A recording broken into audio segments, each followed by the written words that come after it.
안녕하세요. 여러분, 수익률 상승에 도움을 드리고 싶은 헬퍼입니다.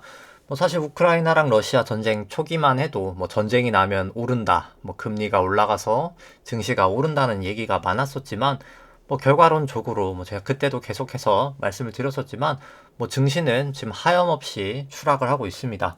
특히 미국 같은 경우 어제 나스닥 같은 경우에는 마이너스 거의 한 4% 정도 하락이 있었고요. S&P 같은 경우에도 낙폭이 컸었죠. 거의 마이너스 3%. 오늘 그나마 이제 우리나라 코스피 200 같은 경우에 마이너스 한 1.7까지 빠졌다가 마이너스 1%로 살짝이나마 되돌리긴 했습니다만 증시가 결국 고점 대비해서는 하염없이 정말 빠지고 있습니다. 그럼 이제 많이 나오는 말이 이제 특히 요즘에 애널리스트 리포트들 보면은 우리나라 미리 먼저 작년 1월부터 선조정을 보였기 때문에 많이 빠졌으니까 괜찮다라는 리포트가 많은데 마치 그런 거죠. 그러니까 많이 빠졌으니까 그럼 거기에 전제는 그런 거죠. 이제 많이 빠졌으니까 그럼 지금은 싸냐, 지금은 살만하냐에 대한 논거가 필요한 거거든요. 이제 보통 이제 그런 게 없는데 일단 저희가 알아봐야 할 거는 그거죠. 그러니까 빠지긴 많이 빠졌습니다. 근데 과연 지금은 그래서 살만한 건지, 그러니까 빠진 건 빠진 건데 그 부분 오늘 전체적으로 비슷한 내용이지만 같이 한번 보도록 하고요. 그냥 결과론적으로 얘기 드리면 아직까지 이제 하락은 끝나지 않았다. 왜냐면 하락이 전 아직 끝나지 않았다라고 보고요. 당연히 이제 기술적 반등은 저는 조금 있을 거라고 보는데 결과론적인 바닥은 아직은 오지 않았다가 일단 아직 결론이고요. 오늘 진행 순서 같은 경우에는 증시 움직였던 거랑 이제 프로그램 매매 같이 한번 보도록 하고요. 그 다음에 이제 코스피 200 선물, 코스닥 일등 수급 살펴보고, 그리고 제가 매번 말씀드리지만 제 목이 그냥 기관지가 원래 좋지 않아서 방송할 때 좀 목 상태가 좋지 않은 건 양해를 부탁드리고요. 그 다음에 이제 코스피랑 코스닥 12월 선물 만기후로부터 이제 현 선물 수급 추이, 그 다음에 이제 코스피 코스닥 같이 한번 보도록 하고요.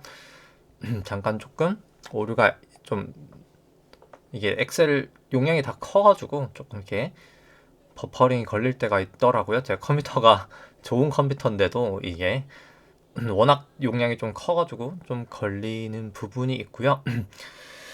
그 다음에 수급 쪽 살펴보고 그 다음에 그냥 밸류에이션 지표들 그리고 이제 간단하게 리포트 그냥 어제 있었던 거 간단하게 좀 살펴보고 그 다음에 이제 코스피, 코스닥, S&P, 일드갭과 패드 모델로 이제 밸류에이션 지금까 싼지 비싼지 밸류에이션 한번 보도록 하고요. 그 다음에 이제 코스피, 코스닥 신용잔고 추이 살펴보고 그 다음에 그냥 요거를 먼저 보도록 하겠습니다. 그 다음 수출액 전년 동기비 ISM 제조업, 비제조업, 그 다음에 이제 일간 수출액 대비해서 시가총액, 글로벌 GDP 대비해서 코스피, S&P 밸류에이션, 하일드 스프레드 같이 한번 좀 보도록 하고요. 그 다음에 통화량 지표인 M2 대비해서 S&P, 나스닥, 코스피, 코스닥, 그리고 이제 윌셔 시총 대비해서 M2, 그 다음 윌셔 대비해서 GDP, 버핏 지수라고 하죠. GDP 지수. 그 다음에 이제 S&P 대비해서 미국 주택가격 지수. 결국 주식 대 부동산 지수라고 보실 수 있는 거죠. 그거랑 국내 쪽도 똑같이 이제 좀 같이 한번 아까 말씀드렸던 데이터들 같이 한번 좀 보도록 하고요. 중국 쪽은 그냥 간단하게만 좀 보도록 하겠습니다. 그 다음에 PIR 부분도 그냥 간단하게 한번 좀 살펴보도록 하고요. 그 다음에 이제 차트들 보면서 코스피, 코스닥, S&P, 나스닥, 비트코인부터 유로스톡스, 니케이, 항생 등등등등 여기 개별 종목들 다 같이 한번 좀 보도록 하고요. 특히 이제 개별 종목들 같은 경우에는 이게 절대가치 평가랑 상대가치 평가도 같이 조금 살펴보도록 하겠습니다. 그래서 그 다음에 이제 마지막으로 그냥 이제 매크로 관련된 지표들 좀 같이 한번 좀 보도록 하고요. 오늘은 매크로를 그냥 제일 마지막에 한번 살펴보도록 하겠습니다. 일단 오늘 증시 같은 경우에 이제 코스피 마이너스 한 1% 정도 하락이 있었고요. 코스피 200도 마이너스 1% 정도, 코스닥 같은 경우 한 마이너스 1.3 정도 하락이 있었습니다. 다 장 초반보다는 좀 그래도 올랐다가 살짝 빠지는 시초가 대비보다는 좀 상승은 하면서 끝이 나긴 했고요. 그 다음에 이제 검은 색깔 선이 이제 코스피 200이고 이 파란 색깔이 이제 프로그램 순매도 구간이고요. 장초부터 그냥 프로그램 순매도는 꾸준했습니다. 프로그램 순매도 규모 같은 경우는 이제 외국인이 한 2,600억 정도, 기관이 한 1,200억 정도 매도가 있었고요. 그 다음에 이제 일종 수급 같은 경우는 코스피 같은 경우에는 개인이 약 한 1,300억 정도 꾸준하게 매수가 있었고요. 기관은 한 3,000억 정도, 2,900억 매도, 외국인이 한 4,800억 정도 매도가 있었고요. 코스피 200 선물 같은 경우에는 개인이 한 280억 정도 매수, 기관 460억 매도, 외국인 한 860억 정도 매도가 있었습니다. 코스닥 같은 경우에는 개인이 거의 900억 정도 매수가 있었고요. 기관 200억 매도, 외국인 750억 정도 매도가 있었습니다.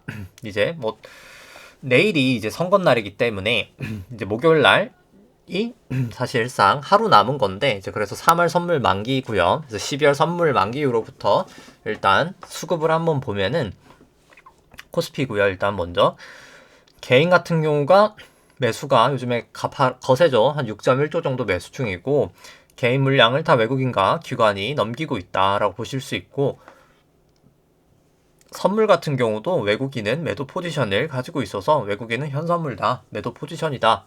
그래서 뭐 수급은 상당히 좋아 보이지 않는다라고 생각을 하고요. 뭐 누적된 수급을 보더라도, 이거 누가 보더라도 참 수급이 좋지 않다.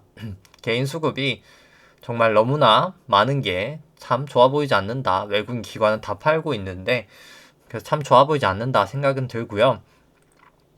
그래서 뭐 그런 말씀 하시는 분들도 있습니다. 이게 뭐 코로나 이후로 개인이 이렇게 올라서 뭐 많이 수익을 거둔 사람도 있지 않냐라고 하지만 뭐 당연히 있죠. 근데 외국인 같은 경우에는 그때부터 선물을 사서 먹었는데, 선물은 만기가 되면 없어지잖아요. 수익만 내고 다 훌훌 털었습니다. 여기 고점 치고 나선 다 선물도 매도를 쳤고요, 역으로.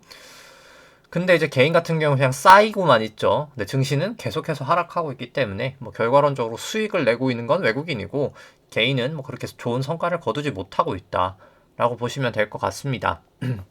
뭐 모든 개인은 아니고 이제 모든 외국인도 아니고 이제 전반적인 전체 수급 상황에서 그렇다는 거고요.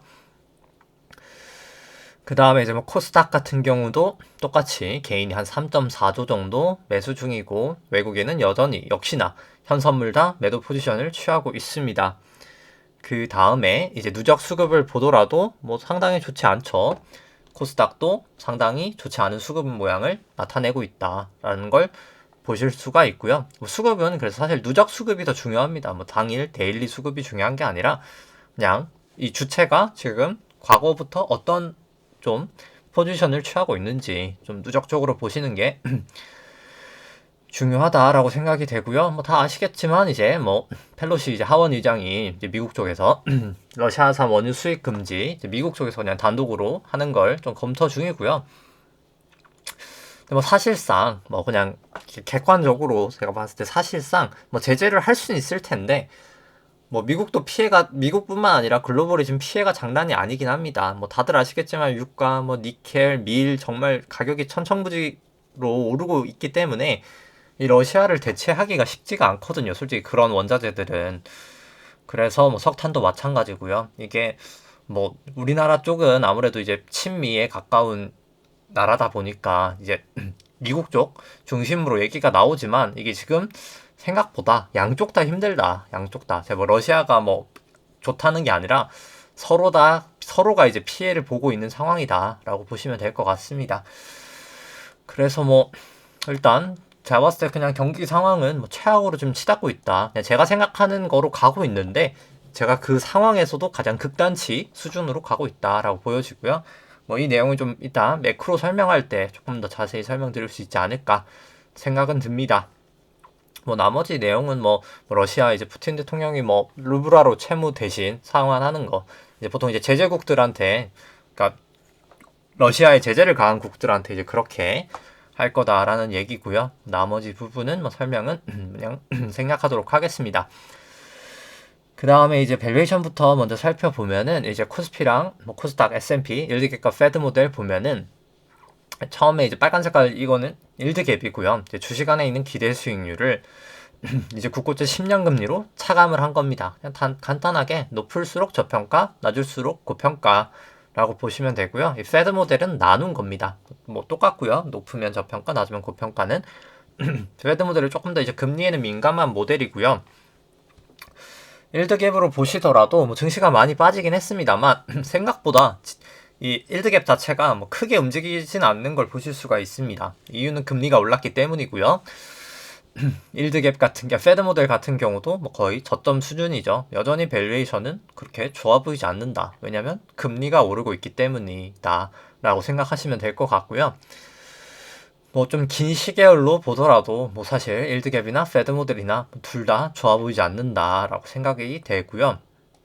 뭐 코스닥도 마찬가지로 뭐 상당히 비싸 보인다. 뭐 굳이 지금 저가 매수로 들어가는 게 올바른 선택인가 라고 의구심이 들 정도로 밸류에이션은 저는 좀 부담이 있어 보인다 라고 생각을 합니다. 그 다음에 이제 코스피랑 S&P 같이 이제 일드갭 같은 경우 보시면은 이제 미국이 금리가 조금 빠진 부분이 있어서 뭐 증시가 하락한 부분도 있고 조금 위로 올라오고 있긴 한데 아직까지 고평가 영역은 좀 심하다라고 보고요. 원래 우리나라랑 미국이랑 같이 가다가 이때부터 이제 이격이 나는데 양적 완화의 영향과 이제 자사주 매입의 두 가지 영향이다라고 보실 수 있는데 뭐 여러 가지 이유로 미국이 이제 둘 다 이제 그렇게 하기 힘듭니다. 이제 테이퍼링을 넘어 양적 긴축인 QT로 넘어가고 있는 것도 그렇고요. 금리가 올라가고 있어서도 그렇고 뭐 그래서 재무 부담도 있고 여러 가지 측면에서 더 이상 그 두 가지 증시를 끌어올렸던 수단을 다 하기 어렵기 때문에 미국의 낙폭이 저는 중기적으로는 더 클 거다라고 생각을 하고요. 뭐 미국 쪽을 이제 미국이 이렇게 막 꾸준히 과거부터 와 올라가니까 미국 주식은 뭐 그냥 뭐 성스러운 영역, 절대적인 영역이어서 물론 무조건 미장이다. 국내 이제 공매도가 있는 물론 미장도 공매도가 미장은 공매도가 더 심합니다만 사실상 이제 공매도 때문에 막 국내를 안 하고 이제 뭐 미국으로 가신다라고 하시는 분이 있지만 이때는 오를 이유가 있어서 올랐던 거고요. 지금은 오를 이유가 없기 때문에 빠지는 거라고 보시면 됩니다. 낙폭은 저는 중기적으로는 사실 더 크리라 보고요. 그 다음에 이제 그 이유에 대해서는 조금 더 뒤에 구체적으로 이제 데이터 상으로 좀 얘기를 좀 해드리도록 하겠습니다. 그 다음에 이제 페드 모델 같은 경우는 미국 쪽이 조금 반등이 있는 건 이제 금리 부분인데 뭐 사실 오늘 지금 미국 금리 뛰는 것도 그렇고 그러니까 지금 금리가 내려간 거는 그냥 기술적으로 전쟁 때문에 안전자산 선호 때문인 거지 지금 유가가 이렇게 120달러 이상으로 날아가고 막 미리 이렇게 날아가고 있는 상황에서 금리는 같이 날아갈 수밖에 없다. 지금은 그냥 일시적인 그냥 감정적인 그런 안전자산 선호 현상이 때문이지 결국에는 금리는 튈 수밖에 없어서 점점 더 증시에서는 부담이 되리라 생각이 되고요. 그 다음에 이제 일드갭은 했고 그 다음에 이제 신용잔고 추이 이제 코스피 코스닥 같이 한번 살펴보시면은 잠시만요. 네.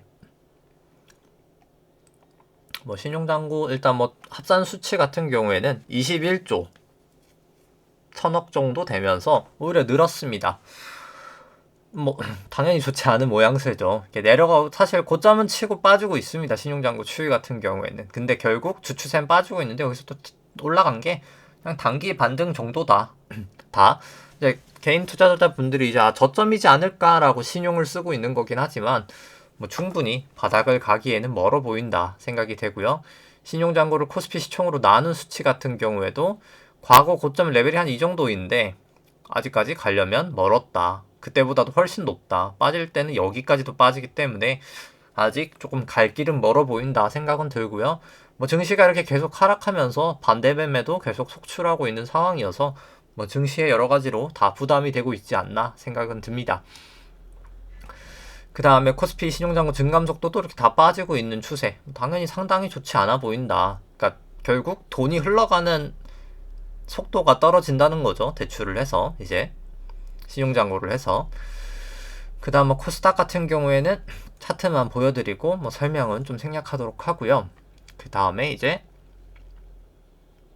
요거부터 먼저 살펴보면은 한국 수출액 전년 동기비나 뭐 미국 ISM 제조업 지수, 비제조업 지수 다 고점을 치고 뭐 사실 피크를 치고 내려가고 있는 모양새입니다. 그래서 뭐 사실 경제가 안 좋다는 건 아니고요. 경제는 분명히 지금 좋습니다. 경기가 안 좋은 건 아닌데 그냥 경제가 이제 좋아지고 있는 그 가속도, 모멘텀 자체가 좀 줄어들고 있다. 뭐 그 정도로 생각하시면 될 것 같고요.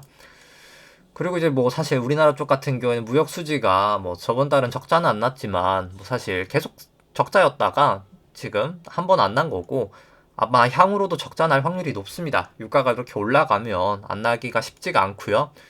그래서 결과론적으로 사실 국내 경제 자체에도 그렇게 좋은 상황은 아니다라는 생각입니다. 우리나라 이제 수입국이기 때문에 다 원자재 쪽은 당연히 좋지 않은 영향을 미칠 수밖에 없다 생각은 들고요.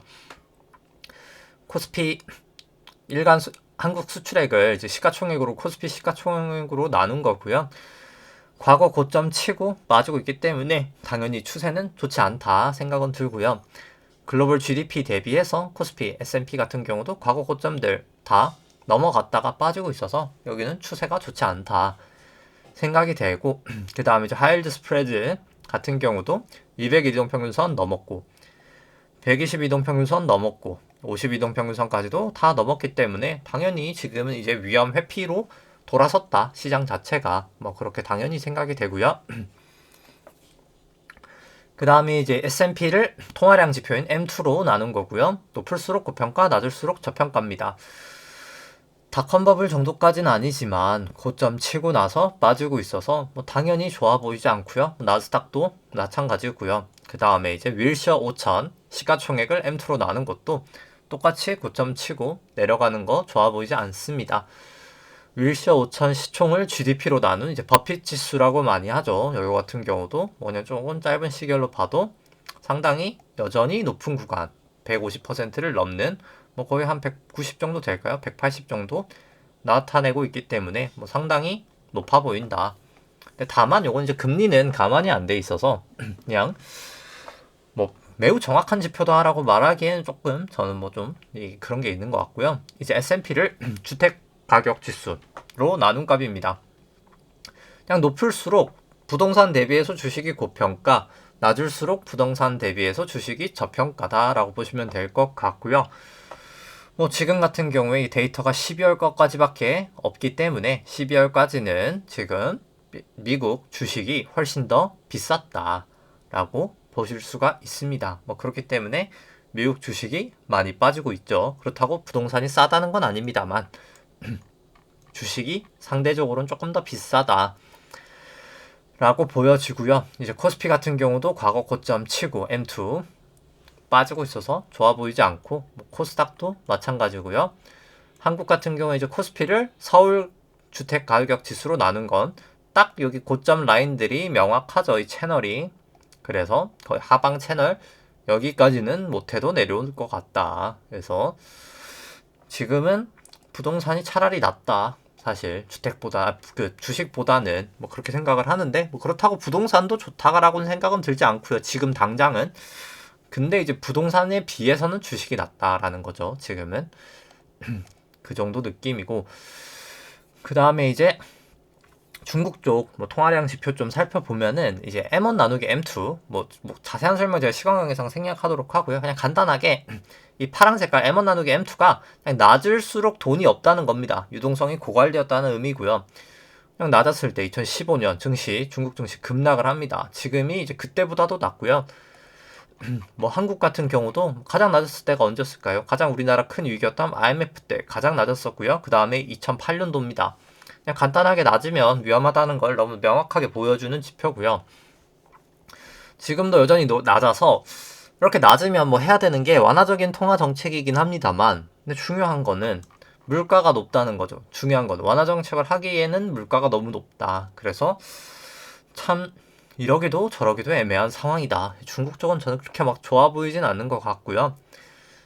그 다음에 이제 수급은 받고 이제 차트 같이 한번 살펴보면 차트를 좀 보도록 하겠습니다. 그 다음에 일단 뭐 코스피는 코스피 200으로 같이 한번 보도록 하고요.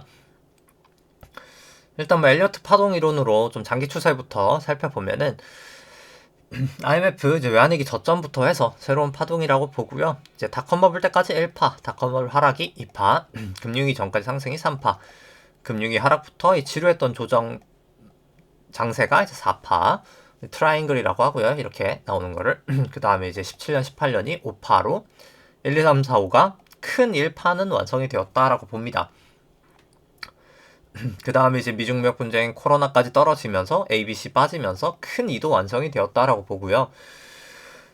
작년 이제 1월까지 거의 여긴 이제 2월인가 보네요. 이제 2월까지 올랐던 게 이제 3-1파라고 보여지고 지금은 이제 3-2파가 내려가고 있는 파동이다 라고 보여집니다. 여기 이제 저점하고 저점을 그어서 고점에다가 올려놓으면 채널링을 할 수 있는데 채널 거의 다음 부근에서 빠져서 채널은 유효했다라고 보여지고요. 그 다음에 이제 마지막 3-1파부터 해서 3-2파 지금 내려가고 있는 걸 살펴보면 여기까지가 1파, 2파, 3파, 4파, 5파로 3-1파 고점이 쳤었고요. 여기 저점하고 이제 2파랑 4파 저점을 그어서 3파 고점에다 올려놓으면 채널링을 할 수 있는데 채널 해보면 여기 고점 잘 닿여 있었기 때문에 채널 당연히 유효했었다라고 판단이 되고요. 여기 깨질 때 두 번의 매도 기회가 있었다라고 이제 보여집니다. 그래서 이제 여기가 A파로 내려가고 이제 조정 파동은 B파가 여기 올라가고 그 다음에 이제 1, 2, 3, 4, 5로 C까지 내려왔다라고 보여지고요. 여기서 O랑 또 B를 그어서 C파 바닥도 좀 추정할 수 있었습니다. 이렇게 그어보면 여기 저점 또 잘 닿이죠.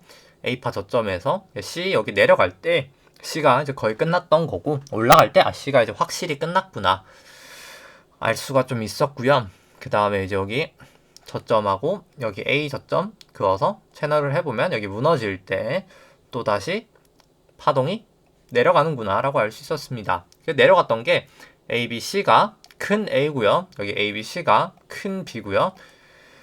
지금은 이제 큰 C를 내려가고 있다라고 생각이 되고 그래서 일단 아직까지는 여전히 하락 추세다라고 봅니다. 그래서 일단 C를 살펴보면 C가 이제 1, 2, 3까지는 왔다라고 보고요. 1, 2, 3까지 왔고 그 다음에 이제 4 올라가고 지금 5가 내려가고 있는 중이다라고 파여지는데 여기 이제 미세 파동이 그렇게 깔끔하진 않습니다. 깔끔하진 않아서 국내는 딱 정확하게 채널링 하긴 좀 어렵다라고는 생각은 드는데 일단 조금 여기 2파랑 4파를 그어서 해봤을 때 맥스 많이 빠지면 여기까지도 빠질 수 있다라고는 봅니다. 근데 일단 제가 그냥 계산치로 봤을 때 한 337 정도? 요 정도 1차적으로 한번 빼지 않을까. 그래서 일단 저는 1차적인 목표는 한 337 정도까지라고 보고요. 여기서 이제 올라갔다가 빠지는 건지 그 다음에 좀 살펴봐야 되지 않을까. 왜냐면 국내는 미세 파동은 조금 깔끔하진 않아서 굳이 그럴 때 무리할 필요가 없지 않을까. 왜냐면 저는 그냥 제가 거래했던 거를 한번 오랜만에 한번 생각을 해보면 제가 여기서 내려갈 때 제가 과거에 이제 올렸던 게 제가 한 요 정도부터 유튜브로 아마 했을 거거든요. 그때만 해도 제가 삼성전자 오릅니다 하던 시절이었습니다. 삼성전자는 쌉니다, 오릅니다 하던 시절이었는데 그러다 이제 비싸져서 당연히 이제 그때는 저는 이제 코스피 선물 숏을 쳤고요. 이제 내려가는데 베팅을 했고 이제 풋옵션 매수하면서 그래서 이때 수익을 많이 거두었었고 올라갈 때 여기선 또 한번 실수를 해가지고 너무 빨리 숏을 친 거죠. 요땐 살짝 요거에 비해서는 작게 손실을 좀 봤었고 그래도 손실이 적진 않았습니다. 이제 여기서 번 금액 자체가 매우 컸기 때문에 여기서도 꽤나 손실을 봤었고 그랬다가 6.25였을 거예요. 이제 6.25 날 요때 이제 해지를 합니다. 롱도 하고 숏으로 하고 이때는 이제 올라가는 거 내려가는 거 다 베팅을 했었고요. 좀 방향성이 애매하다라고 그 당시엔 생각해서 내려갈 때 여기까지 잘 먹고 다시 매도를 다 청산을 하고 요 정도 날에 다시 이제 가만히 있었다가 이렇게 내려갈 때 다시 선물로 먹고 지금 같은 경우에는 어제 오늘 다 매도는 했습니다. 그러니까 샀던 거는 선물 매도하면서 내려가는 포지션에 먹었던 건 일단 다 청산을 했습니다. 좀 단기 반등도 있을 수 있지 않을까라는 생각이 했는데 일단 결과론적으로는 아직까지는 더 내려간다라고는 봅니다. 근데 다시 이제 반등 줬다가 저는 다시 이제 선물 매도를 좀 할 생각이고요. 일단 뭐 지금 당장 이제 괴선으로 본다 치더라도 볼린저 밴드 벌어지면서 빠지고 있고 전환선 기준선 다 하회하고 26일 프랭스팬 역전됐기 때문에 뭐 사실 뭐 그냥 최악의 상황이다라고 보여집니다. 지금 뭐 차트로 50일, 120일, 200일 다 데드 크로스에다가 뭐 여기서 차트를 뭘 좋게 볼 수 있을까? 여기서 이게 바닥이다라고 이제 하시는 분들이 많지만 바닥이라 할 만한 근거는 뭐 전혀 없다. 아직까지 뭐 그렇게 생각을 하고요. 그 다음에 이제 코스닥 같은 경우는 뭐 여기도 전환선 기준선 다 이제 주가가 하회하고 있고 26일 프랭스팬 여전히 역전되어 있어서 여전히 여기도 좋지 않은 차트 모양이다 생각은 들고요. 뭐 그 다음에 이제 S&P 같은 경우 장기 파동 한번 살펴보면 2009년도 바닥 이후로부터 여기까지가 1파, 2파, 1, 2, 3, 4, 5로 3파 여기가 딱 트라이앵글로 4파 여기 5파 5.79 A, B, C로 저는 좀 크게 빠질 거라고 보고요. 뭐 제가 뭐 너무 극단적으로 그린 것 같긴 한데 한 이 정도 사실 뭐 제가 진짜 보는 거 한 이 정도까지 보고 있긴 합니다. 한 요 정도? 요 정도까지 빼지 않을까. 뭐 많이 빼면 여기까지도 뭐 불가능한 건 아닌데 일단 1차적인 생각은 한 요 정도까지 빼는 걸로 보고 있습니다. 그 다음에 이제 마지막 그럼 5파랑 지금 내려가고 있는 파동 살펴보면은 이제 코로나 저점 이후로부터 미국은 1파, 2파, 3파, 4파 하고 나서 5파가 연장이 된 거고요. 여기까지가 5파, 1파, 2파, 3파, 4파가 나오고 나서 여기가 이제 5파고 그 다음에 A, B, C로 지금 내려가고 있는 파동이다 라고 보여집니다. 뭐 제가 이제 여기서 이게 로그가 아니어서 자세히 그려질지 모르겠는데 이게 산술로 치면은 이게 지금 로그 스케일로 그려져 있어서 그렇지 산술로 치면 딱 여기가 다이거든요. 이게 그래서 뭐 S&P는 아니고 사실 전 뭐 나스닥을 쇼치긴 했습니다만 나스닥이 더 많이 빠졌죠 실제로. 여기서부터 제가 숏을 칩니다. 뭐 나스닥 뭐 제가 쳤던 건 나스닥 할 때 그럼 설명드리도록 하고 결국 여기가 이제 5파 고점이었고요. 내려갔던 게 여기가 A, B, C로 A 내려가고 A, B, C로 B 올라가고 그러니까 익스펜디드 플랫이라고 해서 이게 결국 고점이 더 높아지긴 했지만 A, B, C로 올라갔기 때문에 그냥 빈 거죠. 그럼 C가 남았겠죠.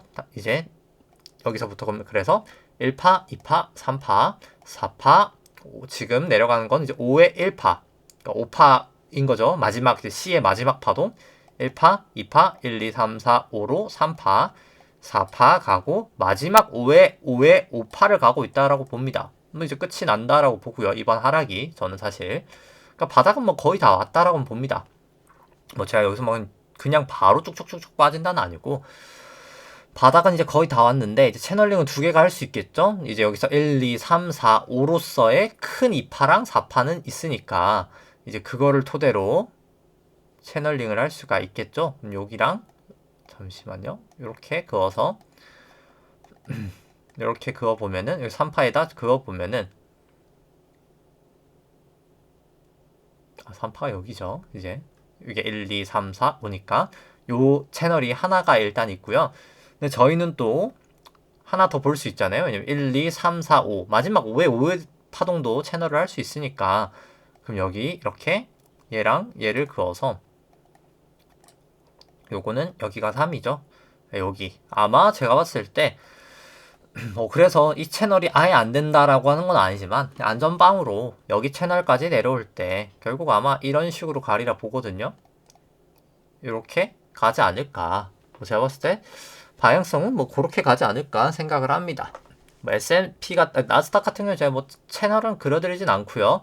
뭐 어차피 똑같기 때문에 여기도 똑같이 그냥 O, A 그러니까 A, B, C, A, B 그러니까 A, B, C, B C가 5파라고 했었죠. 그래서 여기가 1, 2, 3, 4, 5로 1파, 2파, 3파, 4파 하고 나서 이게 마지막 5파인데 1파, 2파, 그 다음에 이제 3에 1, 2, 3, 4, 5로 3파, 4파, 지금 5파 진행 중이다. 라고 이제 보시면 될 것 같습니다. 뭐 개인적으로 해서 저 같은 경우에 여기서 이제 여기서부터 숏을 했었고 여기서 1차적으로 매도를 했었고 여기서 매수를 하면서 좀 매수 했다가 뭐 여기서까지는 매도를 하지 않아 여기서 그냥 당연히 그냥 가만히 있었고요. 그랬다가 이제 쭉 내려가서 여기서 매도 한번 하고 여기서 올라갈 때 샀다가 그냥 여기선 그냥 가만히 계속 사기만 했었고요. 그 다음에 이제 요날 매도를 하고 요날 매수 한 요 정도 매수하고 재차 이제 어제 오늘 다 매도를 하면서, 그러니까 샀던 거를 포지션을 다 청산을 했습니다. 매도를 했으니까 매수를 해서 청산을 했는데 청산하고 일단 반등을 보고 있습니다. 반등을 보고 있는 게 일단 S&P 그냥 현물 차트로 봤을 때 이게 저는 마지막 5에 5에 5에 1이지 않을까, 2, 3, 4, 5로 보고 있기 때문에 좀 반등은 저는 좀 줄이라 보고 있긴 하고, 굳이 안 주더라도 사실 여기서부터 제가 먹은 게 정말 어마어마하기 때문에 제가 수익률을 계산해 보진 않았지만 제가 그냥 투입한 금액으로 봤을 때 거의 한 14배 정도 수익이 나지 않았나. 제가 파생에 투입했던 금액만 했을 때 파생으로만 한 14배 넘게 수익이 나지 않았을까라고 생각을 해봅니다. 그래서 어마어마하게 수익이 나서 제가 그때 하면서 제가 얘기를 드렸었죠. 저는 이제 주식 쪽 롱하고 국내 주식 이제 은행, 손보, 그리고 이제 키스코, 이제 철근 쪽 롱하고, 그래서 여기는 다 플러스고요. 지금 오히려 여기는 그냥 또이또이입니다만, 그러니까 오히려 그때 기준으로 치면 빠졌죠. 그럼에도 불구하고 사실 토탈로는 플러스고, 그 다음에 근데 이게 제가 주식담보대출을 받아서 금리를 제가 싸게 한 3%대로 대출을 받아가지고 여기를 이제 롱을 했었고요. 그 다음에 이제 숏을 했던 게 굳이 여기를 롱으로 썼으니까 숏을 이제 미국 나스닥과 이제 국내 쪽은 나중에 이제 코스피 200 숏을 쳤습니다. 그렇기 때문에 여기서 수익이 거의 한 14배 이상 났으니까 당연히 여기 주식담보대출 한 것도 다 오늘 그냥 청산을 해버렸고요. 그냥 현금으로 갚아서 상당히 이제 수익이 잘 났습니다. 근데 방송을 들으신 저희 구독자분들도 수익이 잘 나시지 않았을까. 저처럼 이제 극단적으로 파생 상품을 어마어마하게 쓰지는 않으실 테니까 당연히 이게 저보단 높을 순 없겠지만, 근데 중요한 거는 저는 이제 경험이 엄청 많거든요, 생각보다. 이게 그러니까 하는 거지. 그냥 제가 14배 벌었다니까 지금 당장 파생을 저는 하시라는 건 전혀 추천드리지 않고, 정말 익숙해지고 나서 나중에 그때 하시는 거를 추천을 드립니다. 파생은 솔직히 진짜 이제 파동이나 기술적 분석에 매우 익숙해졌을 때 해야 된다라고 저는 개인적으로 생각을 하고, 섣불리 하시다가는 그냥 단순한 도박밖에, 홀짝밖에 되지 않아서 대부분 잃게 됩니다. 왜냐면 파생이라는 게 레버리지가 어마어마하기 때문에 이제 그냥 웬만한 선물들 증거금률이 계속 바뀌긴 하지만 못해도 15배에서 30배거든요. 레버리지가 못해도 낮아도 그래서 아까 15배에서 한 30배는 되는데 보통 한 20배 정도는 되는데 17배, 15배 정도 이 정도 되는데, 이게 레버리지가 크다 보니까 성공 확률이 거의 9할은 돼야 됩니다. 이제 그래서 9할 정도 승률이 되시지 않는다라고 생각하면 그냥 파생은 해지 정도로만 하시는 걸 추천을 드리고, 정말 이제 익숙해지실 때 그때 하시면 되지 않을까 이제. 그리고 이제 파생으로 번 건 전 다 이제 주식으로 옮기거든요. 그래야 이제 결국 파생은 제가 언젠가 실수할 수 있잖아요. 근데 주식으로 옮기면 주식은 저는 개인적으로 주식은 안전자산이라고 봐서, 전 현금보다 주식을 더 안전자산이라고 보는 사람이라서 안전자산으로 넘겼으면 좋지 않을까. 그게 더 올바른 선택이다. 파생은 너무 규모는 크게 하지 말자. 그렇게 생각을 하고요. 그다음 비트코인도 여기 1파, 2파, 3파, 4파, 5파 고점 치고 지금 빠지고 있는 추세다. 굳이 건드리고 싶지 않다. 여기가 1, 2, 3 하고 나서 4 반등하고, 그 다음에 이제 여기가 좀 겹치는 게 걸리긴 합니다만 4는 파생 있는 시장은 웬만하면 겹칠 수 있거든요. 4 하고 여기도 5에 1, 5에 2, 5에 3 정도지 않을까라고 일단 보고 있고요.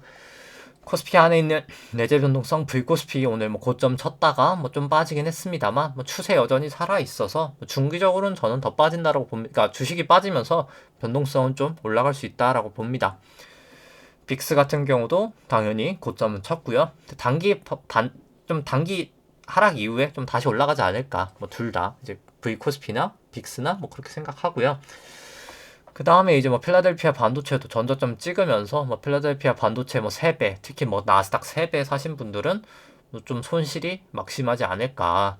이게 뭐 과거에 그냥 올랐다고 그냥 코로나 바닥 때랑 똑같이 생각하면 안 된다. 저는 그렇게 생각을 합니다. 그때랑 지금은 하락한 이유도 다르고 그때랑 지금의 밸류에이션도 완벽하게 다르기 때문에 그냥 과거에 빠졌으니까 이번에도 그때 잘 오르더라 빠졌다가 그러니까 지금도 그냥 바닥이라 생각하고 사시면 안 된다라고 생각을 합니다. 그러니까 사시는 게 잘못됐다라기보다 사는 이유가 저는 맞아야 된다고 생각을 합니다. 이게 그러니까 정확한 건 없겠지만 당연히 이제 절대 진리는 없습니다만 적어도 누가 들어도 합리적인 이유로 사시고 누가 들어도 합리적인 이유로 팔아야 되겠죠. 당연히.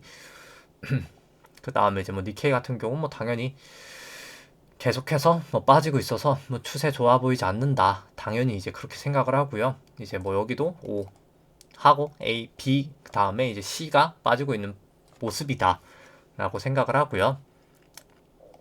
유로스톡스 같은 경우도 뭐 당연히 좋아 보이지 않는데 뭐 기술적 반등은 좀 나올 자리지 않나 RSI 봤을 때 나왔다가 재차 저는 한번 빠지면서 끝나지 않을까 생각을 합니다.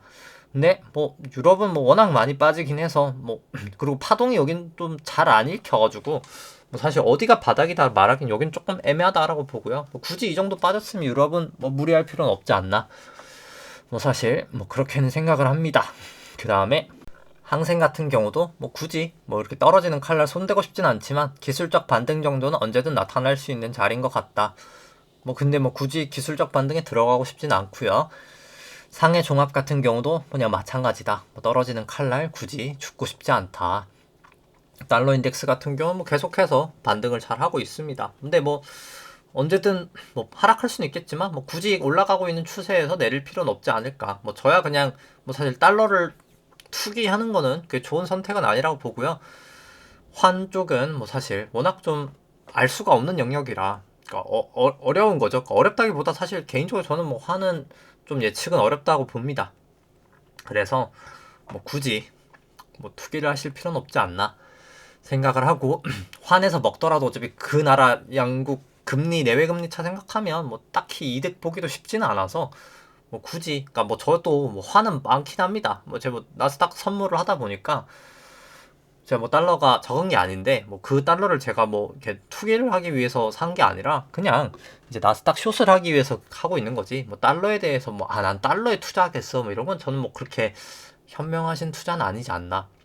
그러니까 미국 주식을 투자하다가 달러를 사는 경우는 뭐 당연히 그럴 수 있겠지만 그냥 달러를 투자하기 위해서 뭐 달러를 투자한다는 건 뭐 그렇게 좋은 선택은 아니다라고는 생각을 합니다. 그 다음 뭐 달러 원도 여전히 상승 추세이고요.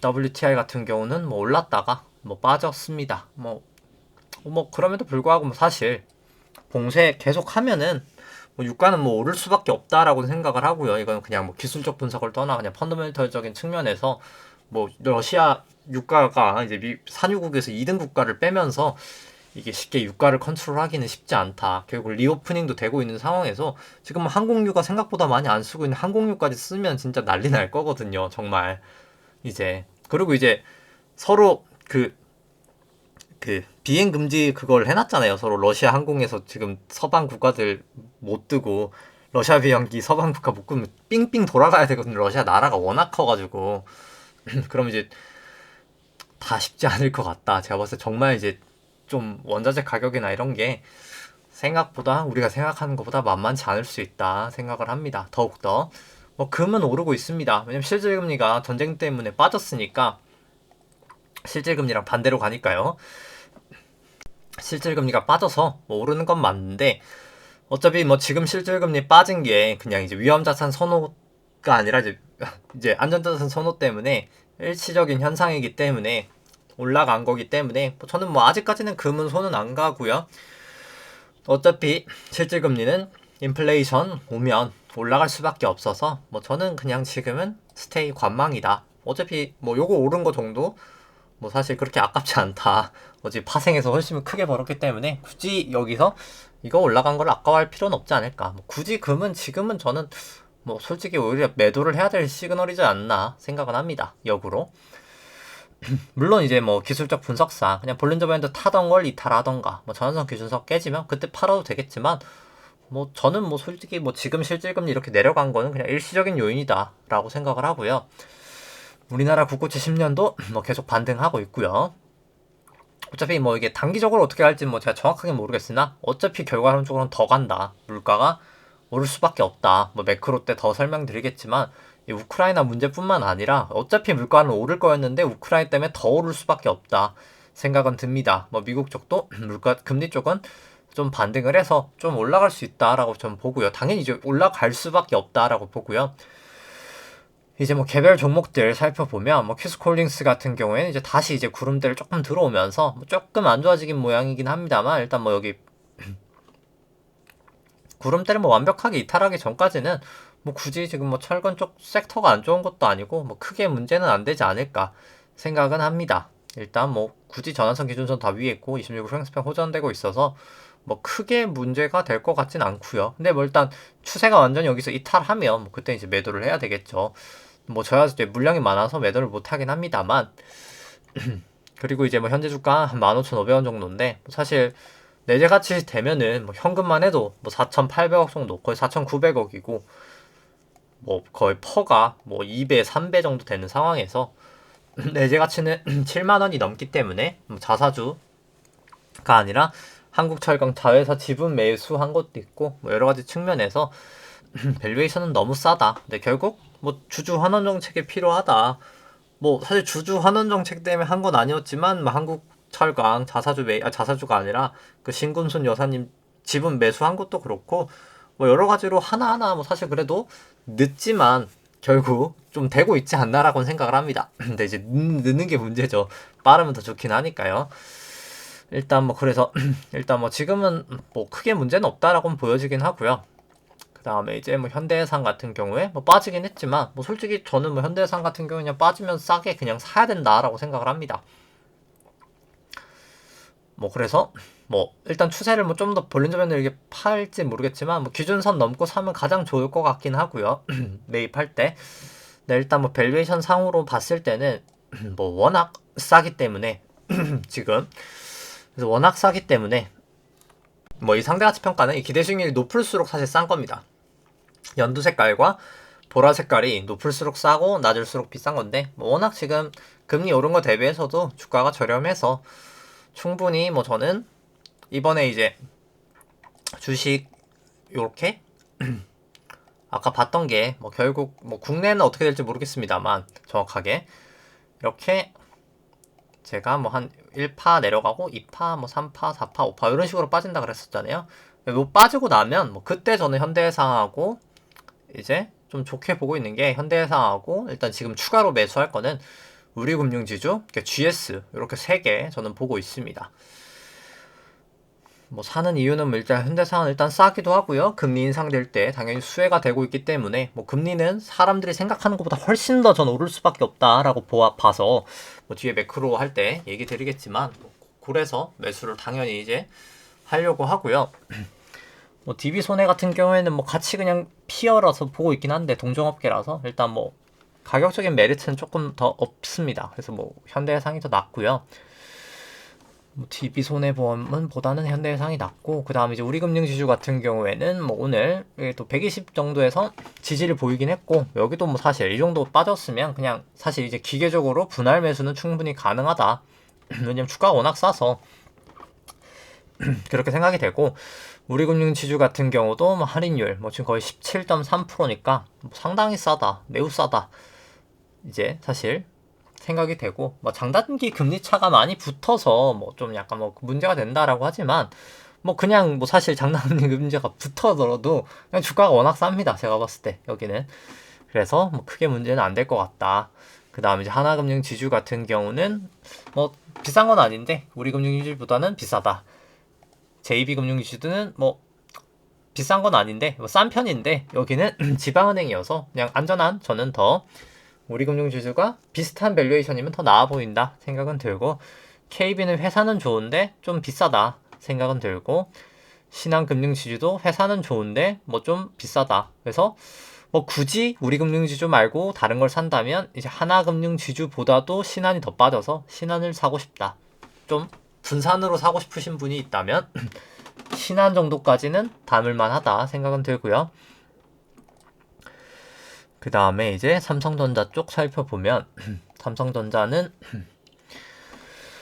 뭐 당연히 추세가 좋지 않습니다. 뭐 전저점이 깨진 건 아닙니다만 뭐 깨리라 보고요. 뭐 그래서 그냥 여기 1, 2, 3, 4, 5 정도로 빠지고 있는 상황이지 않을까 생각은 드는데, 뭐 사실 국내 쪽은 제가 뭐 애매하긴 해서 파동이 마지막 미세 파동은 굳이 뭐 매기진 않고, 그냥 확실한 건 여기가 O고 여기가 A고 여기가 B고 이렇게 쭉 빠진다라고 보여집니다. 뭐 좀 꽤나 저는 빠지리라고 보긴 하고요. 그래서 굳이 기술적 분석상 이렇게 뭐 차트가 뭐 저항선 기준선 다 하회하고 볼린저밴드 벌어지면서 빠지고 26일 횡스팬 역전됐는데 뭐 굳이 사고 싶지 않다, 뭐 그렇게 생각이 당연히 되고요.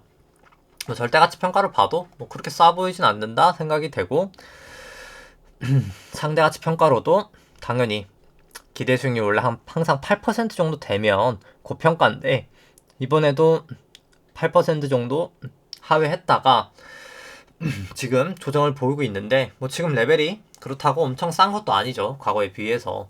그리고 이제 금리 조정하면 지금이 비싸다 오히려. 그래서 뭐 굳이 손이 안 간다, 비싼 걸 굳이 사고 싶진 않다 생각은 들고요. 뭐 하이닉스 같은 경우도 뭐 결국 뭐 고점이 갱신되긴 했지만 뭐 어차피 결국은 좀 빠진다라고 봅니다.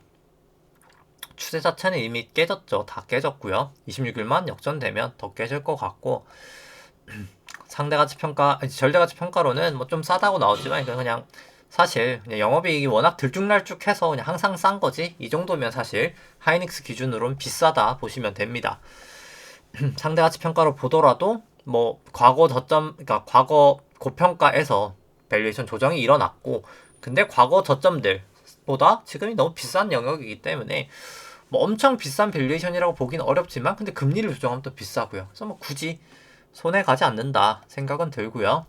현대차 뭐 당연히 이렇게 막 떨어지는 칼날 뭐 굳이 손해 잡고 싶진 않습니다.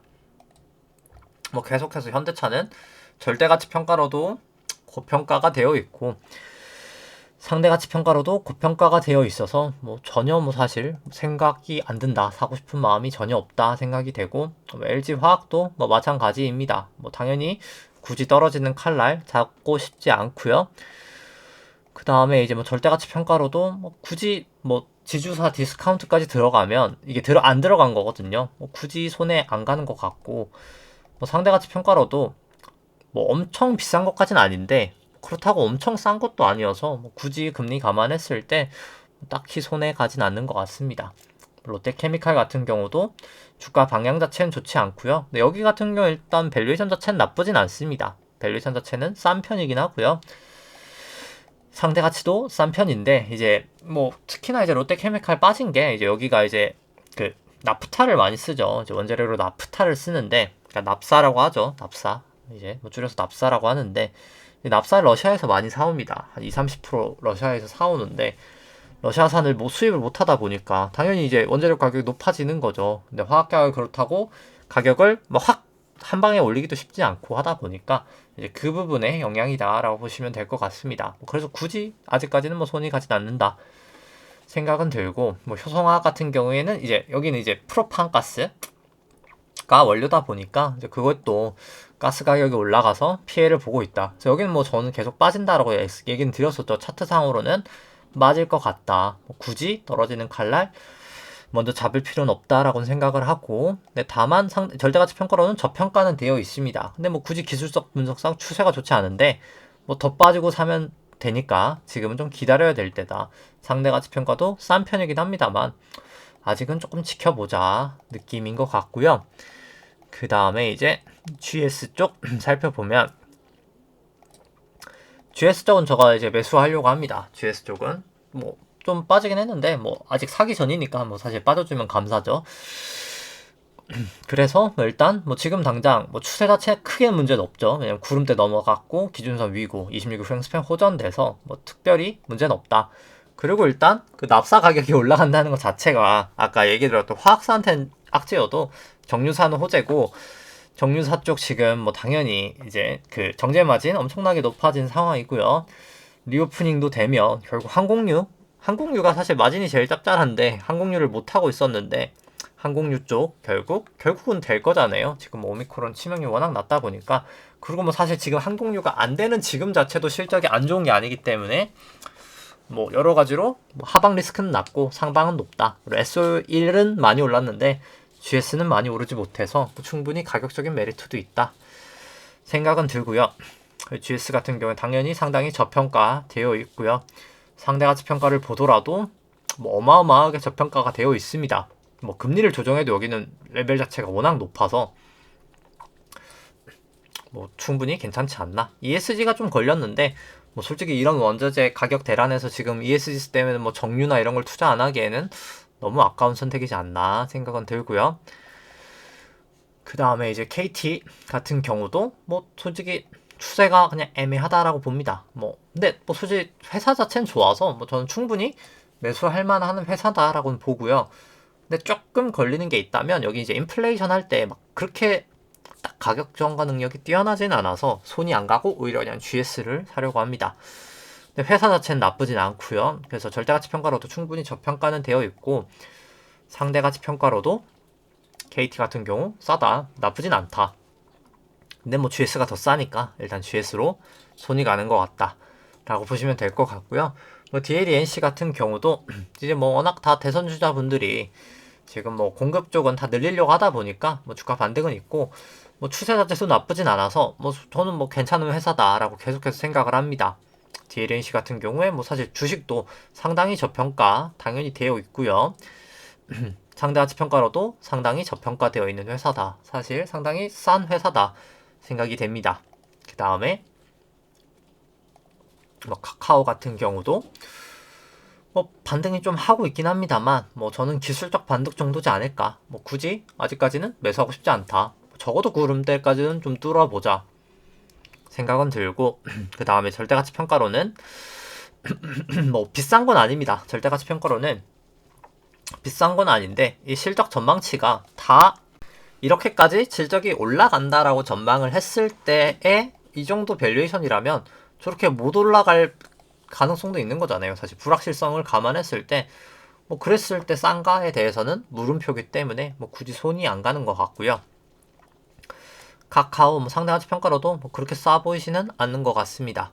그 다음에 뭐 네이버 같은 경우 뭐 계속 떨어지고 있죠. 뭐 그래서 뭐 단기 반등은 언제든 있을 수 있겠으나 뭐 굳이 뭐 떨어지는 칼날에 손이 가진 않는다 생각은 들고요. 그 다음에 이제 절대가치 평가로도 여긴 고평가여서 뭐 전혀 뭐 사고 싶은 마음은 없고요. 뭐 네이버 같은 경우에 뭐 상대가치 평가도 뭐 굳이 뭐 그렇게 싼 편은 아니라고 생각은 듭니다. 뭐 엄청 비싼 것도 아니지만요. 그 다음에 이제 뭐 셀트리온 같은 경우에는 뭐 반등을 주고 있긴 한데 뭐 여기도 뭐 굳이 그렇게 저는 손이 가진 않는 것 같고요. 일단 뭐 적어도 구름대라도 좀 넘기고 나서 그때 추세를 일단 보자인 것 같고 절대가치 평가는 뭐 당연히 지금도 밸류에이션 부담이고 상대가치 평가도 뭐 높아지긴 했습니다만 그냥 과거가 너무 비쌌을 뿐이지 지금이 이제 싼가에 대해서는 저는 좀 물음표다. 근데 뭐 과거 대비해서는 싼 거는 맞다. 뭐 그 정도라고 보여지고요. 그 다음에 이제 삼성 바이오로직스도 그냥 기술적 반등 정도지 않을까 생각은 들고 여기도 이제 밸류에이션 상으로는 너무나 비싸다. 뭐 솔직히 뭐 전혀 사고 싶은 마음은 없다 생각은 들고 상대가치 평가로 봐도 그냥 항상 비쌌고 지금도 비싸다 생각은 듭니다. 그 다음에 이제 NC소프트 같은 경우엔 정말 뭐 하염없이 빠지고 있는데 뭐 굳이 떨어지는 칼날 당연히 잡고 싶진 않고요. NC소프트 뭐 실적 전망치대로 나온다고 쳤을 때 뭐 거의 적정한 주가여서 뭐 굳이 뭐 사고 싶지는 않은 것 같습니다. 상대가치 평가로 본다 하더라도 상대가치 평가로는 싼 거로 나옵니다만 뭐 사실 절대가치 평가가 굳이 그렇게 메리트가 없는 상황에서 뭐 사실 뭐 그렇게 해서는 뭐 사고 싶지는 않은 것 같다인 것 같습니다. 그 다음에 포스코 쪽은 뭐 일단 추세 자체가 일단 구름대 위치여서 아직까지는 뭐 그렇게 좋은 것 같지는 않고요. 일단 구름대라도 좀 넘고 나서 생각해보자 인 것 같고요. 이제 다만 뭐 절대가치 평가로는 저평가되어 있다. 그 다음에 뭐 상대가치 평가로도 저평가는 되어 있다. 회사 자체는 저평가다 라고 생각을 하고 그 다음에 이제 LG전자 같은 경우에는 뭐 당연히 아직까지는 추세가 좋지 않다. 굳이 떨어지는 칼날 지금 당장은 잡을 필요 없다라고 생각이 되고, 근데 다만 일단 뭐 절대가치 평가로도 싼 편이고 상대가치 평가로도 싼 편이어서 일단 뭐 매수 타이밍을 봐서 잘 봐야 될 텐데, 뭐 지금 당장 뭐 굳이 떨어지는 추세에서 뭐 잡을 필요는 없지 않을까, 요 정도 생각이고요. 제일제당 같은 경우도 뭐 굳이 떨어지는 칼날 뭐 잡을 필요 없다 보여지고, 절대가치 평가로도 여기는 그래도 좀 싼 편이고, 절대가치 평가로는 상대가치 평가로는 싼 편이라 좀 매수 타이밍을 이런 것도 좀 봐야 되지 않을까 생각은 듭니다. 그 다음에 이제 한국 기업 평가 같은 경우에는 일단 뭐 올라가고 있는 추세긴 한데, 일단 뭐 좀 아직까지는 뭐 확실히 추세가 상승이다 하긴 좀 애매한 것 같고요. 절대가치 평가로도 뭐 그렇게까지 뭐 메리트가 있지는 않아서 뭐 그냥 그렇구나 이 정도인 것 같습니다. 근데 다만 뭐 상대가치 평가에서는 싸 보이는데 금리를 조정하면 그렇게 싸지는 않아서 뭐 그냥 좀 지켜만 보고 있고요. 뭐 키움이나 한국금융지주 뭐 싼 건 맞는데 일단 뭐 증시 방향이 워낙 좋지 않아서 뭐 굳이 지금 살 필요는 없지 않을까, 뭐 그 정도 생각입니다. 그 다음에 키움 뭐 차트나 한국금융지주도 뭐 둘 다 구름대 못 넘고 빠지고 있어서 뭐 당연히 좋아 보이지 않고요. 그 다음 뭐 애플 같은 경우도 뭐 결국은 저는 여기 저점 깨리라 봅니다. 뭐 그래서 그냥 뭐 여기도 그냥 결국 A, B, C, A, B 지금 C의 어딘가를 가고 있지 않나 생각을 하고 결국은 더 빠진다라고 보여지고요. 뭐 테슬라 같은 경우도 뭐 결국은 여기 저점을 한번 깨지 않을까 당연히 뭐 그렇게 생각을 하고요. 지금 파동 모양상 아마존도 뭐 결국 저점 다시 깨고 더 빠지지 않을까. 다 추세는 좋지 않죠, 모든 종목들이. 뭐 테슬라 같은 경우도 테슬라가 아니라 게임스톱도 결국 저점 깨지면서 빠지지 않을까. 뭐 특히나 밈주식은 뭐 저는 결국 마지막 이제 비파동 때는 더 크게 빠진다라고 봅니다. 그러니까 결국 내려왔던 게 그냥 나스닥으로 보면 여기 우파 고점 치고 A, B, C로 빠지고 그게 이제 큰 A고 B 올라간 다음에 결국 C로 더 크게 빠진다. 중기적으로는 더 빠진다라고 보고요. 시간이 많이 흘렀기 때문에 그냥 간단하게만 살펴보면 부동산 PIR 지수고요. 미국 쪽 이제 Price Income Ratio라고 해서 이제 PIR은 주택 가격을 이제 연소득으로 이제 중위소득 연소득으로 나눈 겁니다. 그러니까 배로 나오겠죠. 몇 배, 몇 배. 뭐 주택이 10억이고 내 소득이 1억이면 PIR은 10배가 나오겠죠. 미국이나 영국이나 뭐 다 최고점 쳤으니까 당연히 부동산도 비싸다. PIR 우리나라 같은 경우도 뭐 좀 짧은 시결로 봤을 때 비싸다. 뭐 지금 뭐 사실 부동산은 사람들 소득에 비해서는 너무나 비싸다. 뭐 이 데이터를 굳이 보지 않더라도 체감적으로 다 느끼시겠죠. 당연히 비싸다. 근데 다만 통화량 대비로 했을 때는 집이 그렇게 비싸진 않다. 통화량 대비했을 때는 이거 이렇게 보이는 거죠. 다시 지우고 하면은 주택 시총을 M2로 나눈 거죠. 통화량으로. 그렇게 통화량 대비해서는 엄청 비싼 건 아니다. 오히려 싼 편이다. 그래서 결국엔 전 사실 부동산은 더 갈 거라고 봅니다. 근데 지금은 아니다. 인 거죠. 느낌이. 그렇게 생각을 하고 뭐 그 다음에 이제 뭐 매크로 데이터들 간단하게만 살펴보면은 그냥 뭐 오늘 좀 빠르게 설명을 드리면, 그냥 뭐 이번 일단 문제의 발달은 뭐 돈을 이제 연준이 양적완을 너무 많이 한 게 일단 첫 번째고요. 두 번째는 이제 수요와 공급이 추세가 아예 바뀌어 버렸다가 두 번째입니다. 연두 색깔이 수요고요. 빨간 색깔이 이제 공급인데 과거에 이제 1970년도 이때도 그레이트 인플레이션 났을 때 당연히 이때도 수요가 더 많았습니다. 공급량이 떨어지니까 인플레이션이 났던 거고요. 2008년도 금융위기 때나 이때 보시면은 오히려 공급량이 많을 때가 더 많았습니다. 그러니까 디플레이션이 왔었죠. 근데 이제 2015년부터 인플레이션이 살짝 왔던 게 수요가 더 많았기 때문입니다. 근데 지금은 이 추세를 완벽하게 벗어났죠. 수요는 훨씬 더 강해졌고 공급은 이 추세선을 따라가고 있지 못합니다. 그렇기 때문에 결국 인플레이션이 나는 거죠. 물건은 없는데 그러니까 수요는 많은데 공급은 딸리니까 물건 가격이 올라가고, 공급량을 늘리려면 결국 투자를 해야 된다. 이런 결론에 이르게 됩니다. 투자를 해야 되니까 당연히 대출은 늘어나고 금리는 올라가는 환경이 나타날 수밖에 없겠죠. 그렇기 때문에 당연히 대출은 증가가 되고 대출 증가율은 당연히 증가가 되고 있습니다. 대출은 당연히 이렇게 빨간 색깔 대출 증가율은 증가를 하게 되고요. 대출이 증가를 하니까 지급준비금이 이제 떨어지고 있는 겁니다. 뭐 지급준비금 같은 경우에는 결국 뭐 사람들이 얘기할 때 연준 총자산에 대해서 얘기를 많이 하지만 뭐 사실은 부채가 더 중요하다. 어찌 부채랑 자산이랑 뭐 자본 차이만큼 차이 나고 똑같은데 뭐 부채를 아는 사람은 드물거든요. 그래서 이제 그래서 부채가 이제 네 가지로 이렇게 구성되는데 유통통화, 지급준비금, 재무불만계정, 리버스 레포 이렇게 구성이 되는데 유통통화는 진짜 그냥 프린트된 달러고요. 지급준비금은 연방준비은행에 은행들이 맡겨놓은 은행들의 그냥 여유 현금이다 라고 보시면 되고 이 지급준비금이 이제 양적완화를 하면서 많이 증가가 된 거죠. 사실상 연준 총자산의 대부분이 지급준비금이다. 그러니까 양적완화의 부산물은 거의 지급준비금이다 라고 보시면 되고 재무부 일반계정 같은 경우는 이제 재무부가 이제 국채를 발행하거나 세금을 걷어서 모아놓은 현금이다 보시면 되고 리버스 레포는 이제 연방준비은행이 단기 금융시장에서 돈을 이제 빌린 거다. 단기 차입금이다 라고 보시면 됩니다. 근데 아까부터 이제 수요가 코로나 이후로 급등을 하면서 이제 대출이 증가를 못하는 겁니다. 대출이 증가를 하다 보니까 은행이 현금을 늘리기보다는 대출을 하면서 현금이 사용되다 보니까 지급준비금이 못 느는 거죠. 양적완화는 계속 진행이 됐는데 역으로 지급준비금은 줄어들고 있고요. 근데 부채가 늘어야 자산이 늘 거 아니에요? 그러다 보니까 이제 이 RRP를 인위적으로 연방준비은행이 증가를 시켰습니다. 근데 RRP 같은 경우에는 뭐 매번 얘기 드리지만은 무제한적으로 증가시킬 수 없다. 왜냐면 연방준비은행이 결국 이 RRP라는 게 단기금융시장에서 연방준비은행이 잠시만요. 이게 좀 기네요. 이제 연방준비은행이 결국 대출을 받는 건데 단기금융시장에서 연방준비은행이 이제 달러를 연준이 빌리는 건데 국채를 담보로요. 미국채를 담보로 빌리는 건데 돈을 많이 빌려가니까 금리가 튀는 겁니다.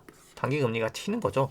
그러다 보니까 계속해서 RRP를 할 수는 없습니다. 왜냐면 이제 IORB 이게 지중금리라고 보면 되는데 사실상 미국 기준금리라고 사실 보시면 되는데 이게 3months T비를 넘어가는 순간 금리를 올려야 되는 거거든요. 지금은 금리를 올려야 되는 상황이 돼버렸다. 뭐 파월이 0.25를 올리고 싶어 하지만 사실 지금 물가 상황을 봤을 때 뭐 0.25를 올리는 것도 오케이입니다만 그럼 나중에 더 많이 올려야 되겠죠.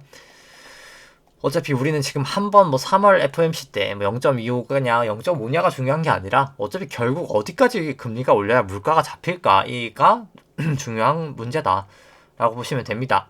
근데 물가라는 게 결국 뭐 사람들이 이제 오해하는 게 이제 그런 거죠. 이제 QE를 할 때 물가가 왜 안 오르지? 이런 얘기가 많았습니다. 돈을 그렇게 풀었는데 왜 물가가 안 오르지? 근데 QE는 어차피 그냥 양적 완화를 한 게 지급준비금에 다 잠기다 보니까 그냥 돈이 잠기다 보니까 이제 실물 유동성에는 영향이 없었고요. 금융 유동성만 올라가다 보니까 금융시장만 날아갔던 겁니다. 그러니까 물가에는 영향이 없었습니다. 그러니까 금융시장 증시만 올랐던 거죠. 채권이랑. 근데 QT 이 자산과 부채가 줄어드는 QT는 이제 앞으로 진행될 QT는 실물 경제의 유동성 공급되고 금융시장에 대한 유동성은 이렇게 떨어지는 거기 때문에 이제 일반적으로 증시는 좋지 않고요. 근데 이제 실물 경제에 인플레이션은 발생을 하게 됩니다. 그러니까 인플레이션은 발생할 수밖에 없다라고 보고요. 그래서 생각보다 강력한 인플레이션이 날 수밖에 없다. 왜냐면 QT를 하면서 풀릴 지급준비금과 연방준비은행의 부채가 너무 많기 때문이죠. 그러니까 원래 과거에는 과거 테이퍼링 했던 이제 과거 QT를 했던 때를 보면은 연준 총자산이 이제 GDP 대비해서 한 26% 됐었습니다. 26% 됐다가 약 한 17%, 18%까지 감소를 시켰었고요. 근데 이번에는 고점이 거의 한 38% 정도 됩니다. 이걸 20%까지 줄인다고 하거든요. 그러려면 한 4.4조 달러 정도를 줄여야 됩니다. 이 고점으로 쳤을 때. 근데 이제 과거에 한 1.2조 줄었을 때가 미국채 30년이 3.3%까지 갔었습니다. 근데 이번에 4.4조를 줄이면은 과연 물가는 어디까지 갈까? 꽤나 저는 높이 갈 수밖에 없다. 많이 높이 갈 수밖에 없다라고 생각을 하고요. 지금 계속 또 저정 정책을 쓰고 있죠. 그러다 보니까 경기 침체가 오면 대출이 안 나가지 않겠습니까? 물가가 안 올라가지 않겠습니까? 라고 하지만 결국 그럼에도 불구하고 왜냐면 이 재무부 일반 계정이 늘잖아요. 지금 재정증 차감이 줄죠? 그러면 부채가 자동으로 줄기 때문에 그만큼 돈이 풀리면서 경기가 좋든 안 좋든 돈은 풀릴 수밖에 없다. 실물 경제로. 뭐 그렇게 보시면 되고요. 그 다음에 이제 많이 듣는 얘기가 그냥 금리가 올라가니까 이제 뭐 전쟁 터지면 주식이 오른다라는 얘기도 마찬가지고요. 그건 이제 제가 아닌 이유를 설명드렸죠.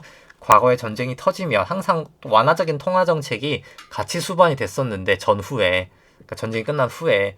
근데 지금은 완화적인 통화 정책을 쓸 수가 없는 상황이잖아요. 근데 전쟁이 난다고 단순하게 증시가 오른다는 내용은 말은 사실 좀 앞뒤가 안 맞지 않나. 그러니까 통화 정책을 해서 전쟁을 했기 때문에 올랐던 거지. 전쟁을 해서 증시가 오른 건 아니거든요. 그래서 왜 증시가 올랐냐에 대한 좀 원인 분석이 중요하지 않나라는 생각입니다. 그 다음에 좀 이제 잘못된 이야기가 이제 금리가 올라가니까 증시가 올랐더라 과거에. 그래서 금리 올라가는 걸 두려워할 필요가 없다인데 뭐 맞는 말도 아니고 틀린 말도 아닌 게 증시가 올라간다고 금리가 올라간다고 증시가 올라가는 것도 아니고 금리가 내려간다고 증시가 올라가는 것도 아닙니다. 매번 똑같이 얘기 드리지만 주식 가치 뭐 시총이겠죠. 뭐 시총이라는 게 결국 실적과 이제 밸류에이션, 이게 뭐 실적과 밸류에이션을 보시면 되고요. 성장률과 할인율의 함수입니다. 할인율. 쉽게 말해서 그냥 그분들이 얘기하는 거야. 금리가 올라가니까 주식이 올라가더라 오히려. 근데 마치 그런 거죠. 금리가 올라가는 게 사실은 주식 가치에는 마이너스 요소지만 나머지 두 개가 좋았기 때문에 증시가 올라갔던 겁니다. 이런 개념이라고 보시면 되고요. 그래서 이제 뭐 과거 사례를 보고 그냥 오늘 방송을 이제 마치도록 하겠습니다. 그래서 뭐 이때 올라갔을 때, 이때를 보죠. 2015년부터 해서 증시 올라갔을 때 그때를 살펴보면은 미국 쪽으로 한번 보죠. 미국이 그때 증시가 잘 올라갔으니까 뭐 퍼 같은 경우는 이제 트레일링이어서 뭐 그냥 좀 생략하도록 하고요. 보여드리기만 하고 이 트레일링 PBR을 보면은 뭐 닷컴 버블 이후로 최고점 쳤다 지금 빠지고 있는 추세죠. 2015년부터 이제 금리 인상이 됐으니까 이렇게 금리 올라갈 때 증시가 올라갔으니까 문제가 없는 거 아니야라고 할 수 있지만 뭐 그때 PBR이 2.8배밖에 안 됩니다. 근데 지금 내려왔어도 4.3배거든요. 밸류에이션의 레벨 자체가 일단 다르고요. 지금이 훨씬 더 고평가고요. 근데 그 상황에서 금리가 올라가면 당연히 문제가 되는 거죠. 근데 그러면 이제 수익성이라도 높으면 되는데 뭐 그때보다 수익성이 높냐? 뭐 그렇게 또 높지도 않은 겁니다. 별 차이가 없죠. 사실상 의미 있는 숫자의 차이가 아니어 수치의 차이가 아니어서 수익성은 별반 차이 없을 때 밸류에이션만 높은데 금리가 올라간다. 근데 이제 지금도 금리가 올라갈 때 증시가 올라간다라고 얘기하려면 근거가 저는 좀 빈약하지 않나 그렇게 생각을 합니다. 뭐 그래서 뭐 사실 뭐 이제 그런 생각을 해요. 사실 뭐 이게 주식이 이제 떨어질 때 뭐 보통 이제 방송하시는 분들이 되게 좀 어둡게 하시는 경우가 많은 것 같던데 뭐 저는 뭐 그렇게 어둡게 하고 싶진 않고요. 개인적으로 뭐 사실 제가 뭐 숏을 해서 먹어서가 아니라 뭐 사실 뭐 굳이 방송까지 어둡게 하고 싶은 마음은 없고 그냥 항상 좀 그러니까 어떤 대응을 하시는 게 제가 뭐 꼭 뭐 금리가 올라갈 때 주식이 올라간다라고 하는 분들이 뭐 제가 뭐 모든 게 잘못됐다라고 생각하지 않습니다. 의견은 다를 수도 있고 선택은 다 각자의 몫인데 그 의견에 대한 제가 말씀드리고 싶은 거는 의견에 대한 근거가 좀 명확해야 된다. 이게 그냥 금리가 올라갔으니까 주식이 올라가다라는 거는 너무나 막연하고 추상적이기 때문에 옳지 않다는 말이죠. 그러니까 좀 이제 왜 올랐는지에 대한 좀 전쟁이 나서 올랐다도 마찬가지고 좀 이유를 명확하게 하고 분석을 해야 뭐 사실 수익을 얻을 수 있지 않을까. 뭐 사실 투자를 한다라고 하지만 제가 생각하기에 참 공부를 하시는 분들은 참 많지 않다라고 생각을 하거든요. 이게 이제 학교 공부를 하기 위해서 뭐 사실 뭐 대한민국 평균 연봉이 한 4천 정도 되나요? 한 4천, 5천? 뭐 4천, 5천을 위해서 정말 어릴 때부터 기나긴 시간 동안 공부를 하지만 투자를 하면 제가 봤을 때 뭐 연 4천, 5천보다 훨씬 많이 벌 수 있는데 이제 그거에 대해서 공부는 별로 다 안 하려고 하시는 경우가 많아서 뭐 좀 안타까운 생각이 들어서 제가 뭐 교육적인 하고 하려고 하는데 제가 요즘 너무 바빠서 지금 준비를 못 하고 있긴 한데 뭐 좀 최대한 빨리 제가 좀 개인적인 요즘에 여러 좀 일들이 문제는 아니고 이제 좀 좋은 일들이 많아서 제가 좀 너무 지금 바빠가지고 좀 이제 그 부분은 좀 양해를 부탁드리고 이제 좀 준비를 하려고 하는 게 지금 계속 바빠서 못 하고 있는데 뭐 제가 이제 좀 공부를 했던 여러 가지 측면들을 뭐 회계, 뭐 주식, 채권 뭐 여러 가지 뭐 대체 뭐 부동산이며 아니면 그런 매크로 이런 걸 보는 것들 여러 가지 제가 뭐 봤던 책들이나 여러 가지를 다 그냥 제가 지식적인 측면을 담아서 좀 강의를 하나하나씩 좀 올리려고 하는데 좀 계속 못 올리고 있는 건 좀 양해의 말씀을 드리고요. 최대한 빨리 좀 준비를 해서 중요한 거는 이렇게 저희 구독하시는 분들이나 뭐 방송 들으시는 분들이 이제 본인이 직접 사실 하실 수 있는 게 제 목적이고 목표이기 때문에 이제 그런 순간까지 같이 좀 잘 저도 이제 공부하면서 뭐 저도 계속 보시면 뭐 작년 12월부터 보신 분도 알겠지만 이 지표들이나 이런 게 엄청 추가가 된 게 엄청 많거든요. 그때랑 지금이랑 저도 계속해서 이제 좀 발전하려고 노력을 하고 있습니다. 저도 노력을 할 테니까 저희 뭐 하신 들으시는 분들도 같이 좀 노력을 하면서 좋은 수익을 거두시면 좋지 않을까 생각을 하고 또 이제 내일이 이제 선거일인데 만약에 사전투표 안 하셨으면 이제 뭐 선거도 이제 이렇게 각자 이제 생각하시는 그런 좋다라고 생각하시는 분들에서 잘 선거도 하시면 좀 의미 있는 그런 이제 선거가 되지 않을까 생각을 하면서 내일 또 이제 선거하시고 또 잘 푹 쉬시고 다음 주에 좀 찾아뵙도록 하겠습니다. 네, 좋아요와 구독 누르시면 감사하겠습니다. 이상입니다.